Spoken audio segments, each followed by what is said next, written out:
Hola y bienvenidos a mi canal. Hoy os voy a hablar del caso de Anaïs Marcely, una niña que desapareció en la ciudad francesa de Mulhouse el 14 de enero de 1991. Ese día, Anaïs sale del colegio un poco antes de lo habitual y, como de costumbre, camina hacia su domicilio, situado a unos 700 metros de distancia. Recientemente, su madre le había dado permiso para volver sola del colegio y hasta aquella fatídica tarde jamás se había retrasado. Tras 20 minutos de espera, la madre de Anaïs comienza a inquietarse y decide salir a la calle a buscarla, pero no la encuentra, motivo por el cual finalmente termina llamando a la policía. En un principio, se baraja la posibilidad de que se haya fugado de casa o sufrido un desafortunado accidente. Sin embargo, a medida que pasan las semanas, una hipótesis más siniestra comienza a tomar fuerza. Los investigadores creen que pudo haber sido secuestrada por un depredador. Esta teoría es refrendada por una carta anónima enviada al colegio de Anaïs 2 meses después de su desaparición, en la que el autor reivindica su secuestro.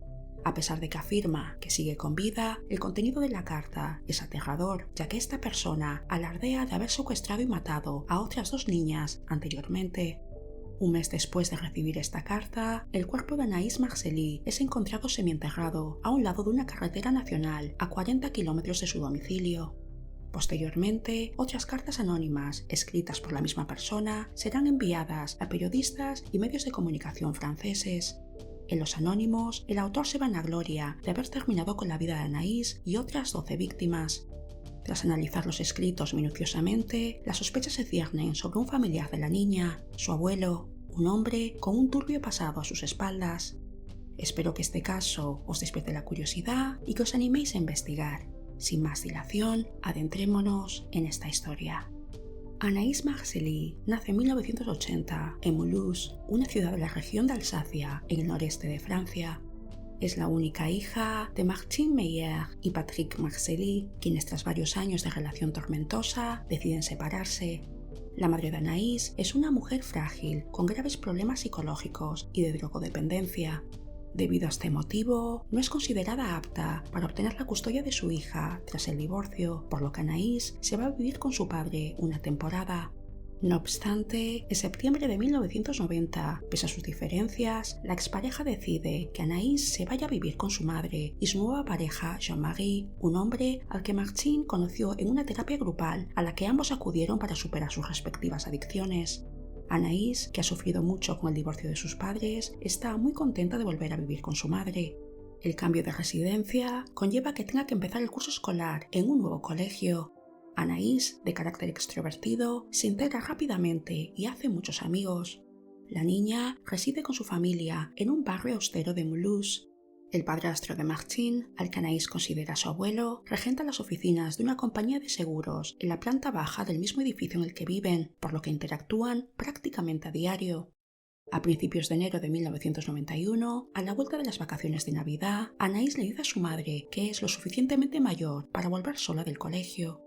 La niña sale a las 6 de la tarde y la escuela está a tan solo 10 minutos de su casa. Anaïs argumenta que no entraña ningún peligro, ya que muchos de sus compañeros lo hacen. En un primer momento, su madre se muestra reticente, pero es tal su insistencia que finalmente termina cediendo, sin imaginar que conllevaría terribles consecuencias.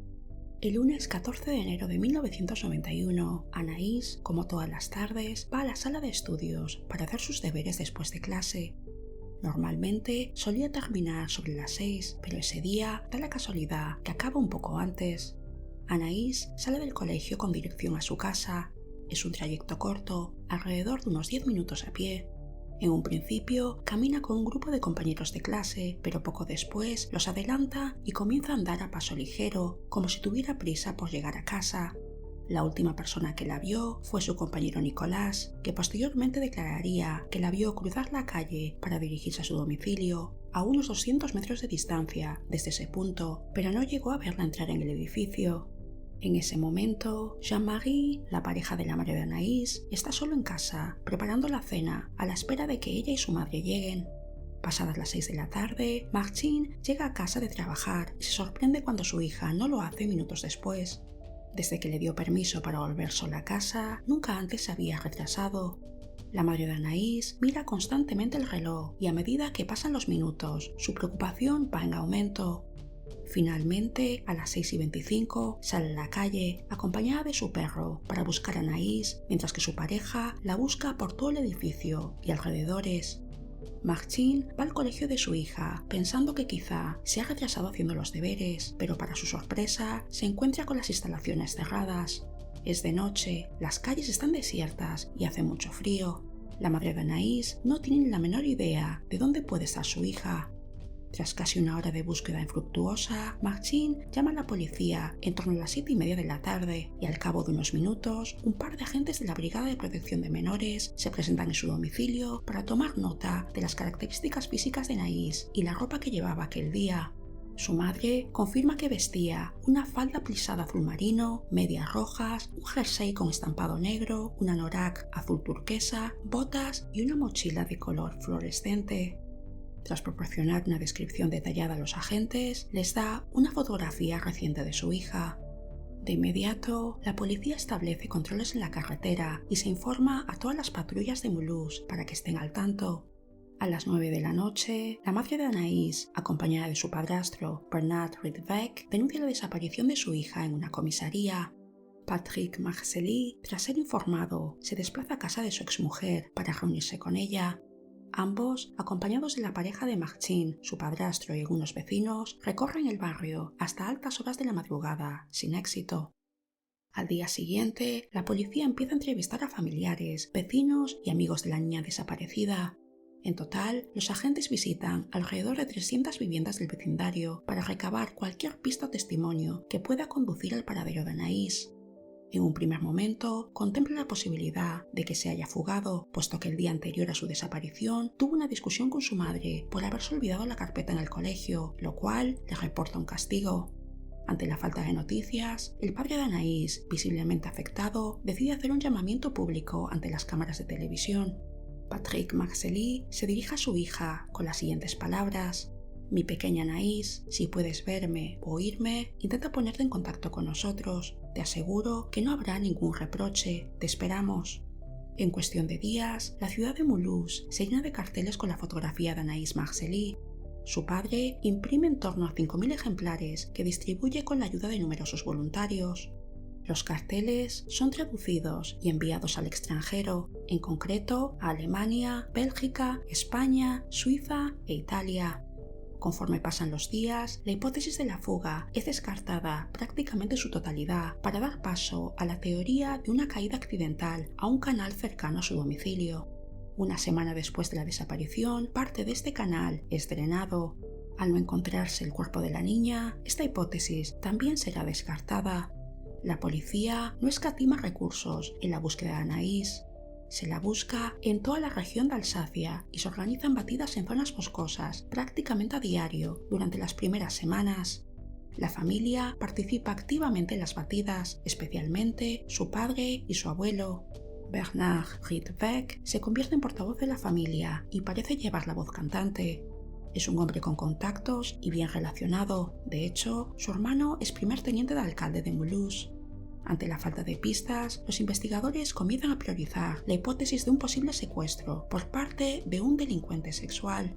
Una tesis posteriormente confirmada por una carta anónima enviada al colegio de Anaïs 2 meses después de su desaparición, la cual constituye el primer avance significativo en la investigación. El 27 de marzo de 1991, una carta anónima es enviada al colegio de Anaïs. Los destinatarios son sus propios compañeros de clase. El director del colegio la abre y, tras leer su contenido, contacta inmediatamente con las autoridades. El autor de la carta se dirige a los compañeros de Anaïs para informarles de que la niña se encuentra en perfecto estado y les hace saber que está disfrutando de su compañía. Aportando todo tipo de detalles sórdidos, reivindica el secuestro y se recrea relatando lo asustada que estaba Anaïs cuando se la llevó en su coche. Y eso no es todo. Reconoce haber secuestrado, agredido sexualmente y matado a otras 2 niñas anteriormente. La carta pone de manifiesto el grado de depravación del remitente anónimo. Independientemente de la veracidad de sus afirmaciones, es evidente que es la obra de una mente perturbada. La carta es enviada desde el 18º distrito de París Está escrita a máquina y tiene numerosas faltas de ortografía. Pese a que los investigadores descubren una huella digital detrás del sello, no logran identificarla, ya que está incompleta. El 21 de abril de 1991, un mes después del envío de la carta, una persona que camina por un paso de montaña a 40 kilómetros de Mulhouse descubre un cadáver semienterrado en lo alto de un muro de contención a lo largo de la carretera nacional 66. Posteriormente, a través de la dentadura, se confirmará que se trata de Anaïs Marcely. El cuerpo de la niña está parcialmente cubierto por un montículo de piedras de gran tamaño, bajo el cual ha sido excavada una cavidad para ocultarlo. Únicamente las piernas y la cabeza son visibles. Gracias a la nieve, el cuerpo se ha preservado en buenas condiciones, puesto que ha ralentizado el proceso de descomposición. La autopsia determina que Anaïs murió por estrangulamiento, muy probablemente el mismo día de su desaparición. Pese a presentar diversos hematomas en espalda, codos y muñeca derecha, no hay signos de que haya sido golpeada, pero sin duda se defendió de su agresor con uñas y dientes. El forense confirma que Anaïs no fue agredida sexualmente. Aunque la niña llevaba puesta la ropa con la que desapareció, le faltaban las botas, el abrigo y la mochila. Estos artículos jamás serán encontrados.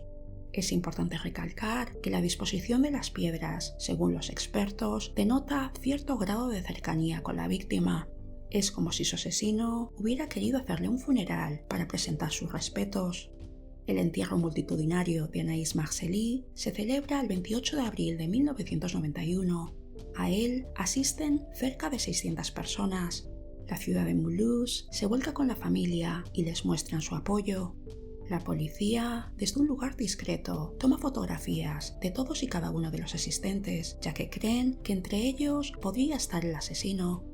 Tras el hallazgo del cadáver, el juez de instrucción decide crear el Grupo Anaïs, un grupo pionero en Francia, integrado por magistrados, policías, lingüistas, expertos científicos y un psicólogo. Su objetivo es resolver el caso lo antes posible. Los investigadores se centran primero en el círculo familiar de la víctima. El primer paso es llevar a cabo una reconstrucción del día de la desaparición en la que se convocan a todas las personas que estaban en los alrededores de la casa de Anaïs cuando sucedieron los hechos. El juez quiere recrear lo sucedido minuto a minuto. La reconstrucción, que dura 10 horas, tiene lugar la noche del 15 al 16 de octubre de 1991. Cada persona, incluidos los familiares de la víctima, está acompañada de un agente de policía que se encarga de cronometrar sus desplazamientos. Durante la reconstrucción, la tensión entre Martin, su pareja y su padrastro es evidente. Por su parte, el padre de Anaïs se muestra cabizbajo. Desde la muerte de su hija, arrastra un gran sentimiento de culpa por haber permitido que se fuera a vivir con su madre. Tras llevar a cabo la reconstrucción, el juez de instrucción se percata de un hecho importante. La cronología respecto al abuelo de Anaïs no concuerda con las declaraciones iniciales de Martin y su pareja Jean-Marie, además de no quedar claro quién la avisó de que Anaïs había desaparecido. Inicialmente, Martin declara que avisó a su padrastro en torno a las 7:20 de la tarde cuando volvió a casa, tras haber estado buscando a Anaïs. Relata que cuando entró en el edificio vio la luz de la oficina encendida y llamó a la puerta para contarle lo sucedido. No obstante, su pareja Jean-Marie la contradice, declarando que fue él quien la avisó por teléfono en torno a las 7:30 de la tarde. Cuando los investigadores le preguntan a Bernard Rietvek, su versión coincide con la de Martin, pero no así con la de su pareja. El abuelo de Anaïs afirma que llegó a casa hacia las 7. 20 minutos más tarde, su hijastra la avisó y a las 8 se reunió con ella en su apartamento, en la segunda planta. Días después de la reconstrucción, Jean-Marie acude a comisaría para retractarse de su declaración inicial. Ahora dice haberse equivocado y afirma que la cronología de los hechos proporcionada por Martin y su padrastro es la correcta. Este cambio repentino en su declaración hace sospechar a los investigadores. Pese a que no creen que esté implicado en el secuestro y asesinato de Anaïs, creen que Jean-Marie ha mentido. Tras realizar las pesquisas pertinentes, la policía constata que el día de la desaparición de Anaïs, Bernard Rietvek no tiene coartada entre las 6 y las 8 de la tarde. Ni él mismo puede atestiguar qué hizo durante esas 2 horas. Cuando el abuelo de Anaïs vuelve a ser preguntado al respecto, visiblemente nervioso, dice haberse confundido de hora debido al shock que le produjo la desaparición de su nieta, pero los investigadores sospechan que le pidió a Marcin y a su pareja que modificaran su declaración para encubrirle. No obstante, la madre de Anaïs comienza a mostrarse imprecisa. Ahora dice no acordarse de la hora exacta a la que avisó a su padrastro. Es importante recalcar que tras esta discrepancia, el abogado de la familia deja de representar a Bernard Rietveld. No obstante, no es detenido, ya que no existen suficientes pruebas en su contra. El 22 de octubre de 1992, un productor de televisión recibe una carta anónima de una persona que reivindica el asesinato de Anaïs Marcely. Al igual que en la anterior carta, el autor se recrea en detalles macabros, regodeándose en el daño causado. El 1 de marzo de 1993, una tercera carta anónima es enviada al conocido periodista de sucesos Jacques Pradel a su lugar de trabajo, la cadena de televisión TF1. La persona que escribe la carta le cuenta al periodista que se ha enterado de que va a hacer un programa sobre el caso de Anaïs Marcely próximamente y quiere hacerle saber que fue él quien la secuestró y causó su muerte. Y eso no es todo, reivindica un centenar de agresiones a niños y una decena de asesinatos. En concreto, hace referencia al secuestro de una niña en la comuna de Saint-Sauvin el 13 de julio de 1974. El autor aporta todo lujo de detalles sobre cómo la raptó cuando salía del supermercado de hacer la compra y señala que se la llevó sin que ésta opusiera la menor resistencia. Tras agredirla, pese a su intento de quitarle la vida, finalmente decide no hacerlo, lo cual considera un gran error. Esta carta, al igual que las otras, es entregada a las autoridades, quienes realizan las comprobaciones pertinentes para averiguar si ese secuestro realmente tuvo lugar. La policía no solo descubre que ese crimen sucedió 20 años antes, sino que además logran dar con la víctima, quien corrobora que todo lo que está escrito en la carta respecto a su secuestro es verdad. Afirma que hay detalles que únicamente su agresor podría saber, puesto que no fueron hechos públicos por los medios de comunicación, ya que su secuestro no tuvo una gran repercusión. Los investigadores tienen ahora el convencimiento de que es muy probable que el autor de las cartas anónimas sea el asesino de Anaïs Marcely. El objetivo principal es lograr identificarlo. Los expertos analizan las cartas meticulosamente y concluyen que todas están escritas por la misma persona, pero con diferentes máquinas de escribir. Pese a que fueron enviadas desde diferentes distritos de París, expertos lingüistas detectan en su manera de expresarse diversos germanismos y dejes del dialecto alsaciano, proveniente de la región de la que Anaïs era originaria. El perfil psicológico revela que es un hombre inteligente, frío, metódico y organizado. Las numerosas faltas de ortografía no son más que un intento de disimular que tiene estudios superiores. Los investigadores, tras analizar la escritura de todos los familiares de Anaïs, determinan que Bernard Rietveld, abuelo de la niña, encaja con el perfil del autor de las cartas anónimas y, por tanto, se autoriza que se lleve a cabo un registro en su domicilio, el cual tiene lugar el 21 de mayo de 1996, 5 años después del asesinato de Anaïs.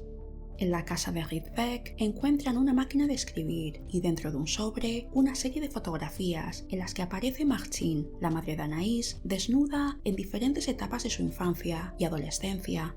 Este material inapropiado está acompañado de diversas anotaciones.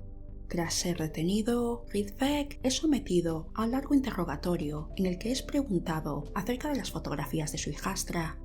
En un principio se muestra hermético y lo niega todo. No obstante, finalmente reconoce haberle realizado tocamientos y enseñado sus partes cuando tenía 11 o 12 años.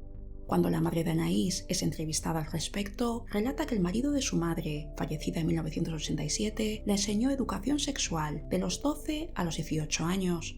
Para sorpresa de los investigadores, Marcin le quita importancia al hecho y no reconoce haber sufrido abusos sexuales. Una expareja de Rietveld declarará que este tenía predilección por las adolescentes y asegura que como era impotente, recurría a los tocamientos y al ondinismo, una parafilia enfocada en la orina y el acto de miccionar. El abuelo de Anaïs reconoce este fetiche sexual. un hecho sumamente importante para los investigadores, puesto que esa práctica es mencionada tanto por el autor de las cartas anónimas como por la víctima del secuestro producido en Saint-Sauvin en 1974. No obstante, la víctima no le reconoce como su agresor cuando le enseñan las fotografías de Bernard Hidbeck. Los investigadores siempre pensaron que el cuerpo de Anaïs estuvo oculto en alguna parte antes de ser trasladado. Es importante recalcar que al fondo del patio, situado en la parte trasera del edificio donde residía la familia, había un pequeño garaje donde la vecina del primero guardaba su moto y en el que había un depósito de carbón. Esta chica declaró que aparte de ella, Hidbeck era la única persona que tenía llave. El cuerpo de Anaïs presentaba trazas de carbón, por lo que su abuelo podría haber ocultado su cuerpo ahí. Cabe destacar que Hidbeck a veces tenía que desplazarse a París por trabajo, por lo que podría haber enviado las cartas anónimas desde allí. A mayores, el hecho de no tener coartada entre las 6 y las 8 el día de la desaparición y los tocamientos a la madre de Anaïs cuando era una niña sitúan a Hidbeck como el principal sospechoso. Sin embargo, tras pasar 45 horas bajo custodia policial y al no haberse obtenido una confesión por su parte, es puesto en libertad ante la ausencia de pruebas físicas ni testigos que le relacionen con el asesinato. No existiendo otras líneas de investigación, el juez ordena el sobreseimiento provisional del caso en julio de 1997. El 6 de febrero de 2001, una década después del asesinato de Anaïs Marcely, un juez de instrucción belga se pone en contacto con las autoridades francesas para informarles acerca de Michel Stokes, un camionero apodado el Aníbal Lecter belga, que en ese momento se encuentra en una cárcel de Países Bajos cumpliendo una condena por haber agredido y matado a 3 menores, 2 niños alemanes y una niña neerlandesa entre 1989 y 1991. Un recluso de la misma prisión afirma que Stokes le confesó que también mató a otra niña en Mulhouse, estableciendo así una conexión con el caso de Anaïs. Para seguir la pista, los investigadores franceses se trasladan a Países Bajos y constatan que en enero de 1991 Michel Stokes estuvo en la zona de Colmar, a 40 kilómetros de Mulhouse, varias veces, por lo que forzosamente tuvo que pasar por la carretera nacional 66, el lugar donde el cadáver de Anaïs Marcely fue hallado. No obstante, su modus operandi no coincide. Stokes, un criminal meticuloso y calculador, abusó de todas sus víctimas sin excepción. Sin embargo, Anaïs no fue agredida antes de morir. Los investigadores creen que es poco probable que fuera el autor del secuestro, ya que su camión no hubiese pasado desapercibido en el centro de Mulhouse y nadie reportó haber visto un vehículo de tales dimensiones en el lugar y a la hora en la que desapareció Anaïs. Pese a todo, los investigadores están interesados en interrogarle. Lamentablemente, esto no será posible, puesto que Michel Stokes fallece el 25 de septiembre de 2001 tras producirse un incendio fortuito en la cárcel. Tras la muerte de este potencial sospechoso, la policía francesa investiga a otros asesinos o abusadores de niños activos en 1991, como Francis Homme, Michel Fourniret o Raymond Quatreau, pero finalmente terminan descartándolos como sospechosos. En septiembre de 2002, el caso de Anaïs Marcely es sobreseído por segunda vez. El 10 de abril de 2014, 23 años después del asesinato, el caso se reabre cuando el abogado del padre de Anaïs recaba un testimonio determinante, el de una persona próxima a la familia que afirma haber sido presionada para cambiar su declaración acerca de la hora a la que vio a Bernard Hidbeck la tarde de la desaparición, lo cual refuerza la tesis de que los familiares de Anaïs tenían especial interés por encubrirle. Este abogado sostiene la hipótesis de que aquella tarde Anaïs sí llegó a entrar en el edificio. Antes de subir a su casa, se detuvo en la planta baja, en las oficinas de su abuelo, probablemente para saludarle. Una vez dentro, la niña se habría quitado el abrigo, las botas y la mochila, y en algún momento Bernard Hidbeck intentó abusar de ella, pero Anaïs se resistió, por lo que finalmente terminó estrangulándola. Acto seguido, habría ocultado el cuerpo en el garaje para posteriormente trasladarlo al lugar donde fue encontrado 3 meses después. No obstante, esa teoría no pudo ser demostrada por falta de pruebas. 20 años después de la muerte de Anaïs, se logran extraer 3 perfiles genéticos procedentes de los sobres de las cartas anónimas, su ropa y sus uñas. Sin embargo, no coinciden con el de Bernard Riebeck, el principal sospechoso, o con el de los criminales anteriormente investigados, por lo que se concluye que ninguno estuvo involucrado en la muerte de Anaïs. Pese a todo, Patrick Marcelly no se rinde y confía en que algún día se haga justicia. Al igual que los investigadores, está convencido de que Anaïs fue asesinada por una persona a la que conocía. Pues hasta aquí el episodio de hoy. Ya sabéis, dejadme vuestros comentarios, dad like si os ha gustado y suscribíos a mi canal. Hasta la próxima.